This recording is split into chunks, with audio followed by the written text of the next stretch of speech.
کیجریوال کو بدنام کرنے کی بی جے پی کی تمام سازشیں ناکام ہونے کے بعد اب وہ انہیں قتل کرنے کا منصوبہ بنا رہے ہیں۔ منیش سسودیا کے مطابق دہلی کے وزیر اعلیٰ کو کھلے عام جان سے مارنے کی دھمکی دینے والے بی جے پی کے رکن پارلیمنٹ منوج تیواری کے خلاف سخت کارروائی کی جانی چاہیے۔ انہیں گرفتار کر کے یہ پوچھنا چاہیے کہ انہیں اس سازش کے بارے میں کیا معلوم تھا۔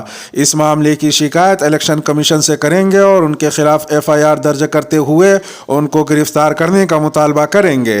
منیش سسودیا کا یہ بھی کہنا تھا کہ دہلی میونسپل کارپوریشن اور گجرات اسمبلی انتخابات میں عام آدمی پارٹی کو زبردست عوامی حمایت مل رہی ہے، جس کی وجہ سے بی جے پی کی شکست یقینی ہے۔ ایسے میں شکست کا خوف بی جے پی پر اس حد تک جاری ہو گیا ہے کہ وہ بوکھلا گئی ہے۔ 6 دسمبر کو شاہی عیدگاہ میں جل ابھیشیک کا اعلان۔ اکھل بھارتی ہندو مہاسبھا نے 6 دسمبر کو بابری مسجد کی شہادت کی برسی والے دن شاہی عیدگاہ میں ہر حال میں جل ابھیشیک اور ہنومان چالیسا کا پاٹھ کرنے کا اعلان کیا ہے۔ ہندو مہاسبھا کے اس اعلان سے انتظامیہ کی نیندیں اڑ گئی ہیں۔ تفصیلات کے مطابق T V 9 Bharat Varsh web site پر شائع ایک رپورٹ کے مطابق ہندو مہاسبھا کے ذریعے کیے گئے اعلان میں کہا گیا کہ 6 دسمبر کو 12 بجے شاہی عیدگاہ پہنچ کر جل ابھیشیک کا عمل انجام دیا جائے گا۔ ہندو مہاسبھا کی طرف سے یہ بھی کہا گیا کہ ہر حال میں تنظیم کے کارکنان اس کام کو مکمل کر کے ہی مانیں گے۔ ہندو مہاسبھا کے ذریعے کیے گئے اس اعلان کے بعد انتظامیہ کی نیند اڑ گئی ہے۔ موصولہ اطلاعات کے مطابق انتظامیہ کے ذریعے کئی بار ہندو مہاسبھا سے رابطہ کرنے کی کوشش کی گئی، لیکن اس میں انہیں ناکامی ہاتھ لگی۔ واضح ہے کہ گزشتہ سال بھی ہندو مہاسبھا نے 6 دسمبر کو شاہی عیدگاہ مسجد میں جل ابھیشیک کرنے کا اعلان کیا تھا، جس کے بعد متھرا اور اس کے آس پاس کا ماحول کافی کشیدہ ہو گیا تھا۔ انتظامیہ کی مستعدی کی وجہ سے ہندو مہاسبھا گزشتہ سال جل ابھیشیک کرنے میں ناکام رہی تھی، جس کی وجہ سے امن و امان میں خلل نہیں پڑا تھا۔ قابل ذکر ہے کہ آل انڈیا ہندو مہاسبھا لگاتار شاہی عیدگاہ مسجد کو ہٹانے کا مطالبہ کرتی رہی ہے۔ اس نے متھرا کورٹ میں کئی عرضیاں داخل کر رکھی ہیں، جن میں کہا گیا ہے کہ شاہی عیدگاہ مسجد کو کسی دوسری جگہ منتقل کیا جائے۔ فی الحال یہ معاملہ عدالت میں زیر غور ہے۔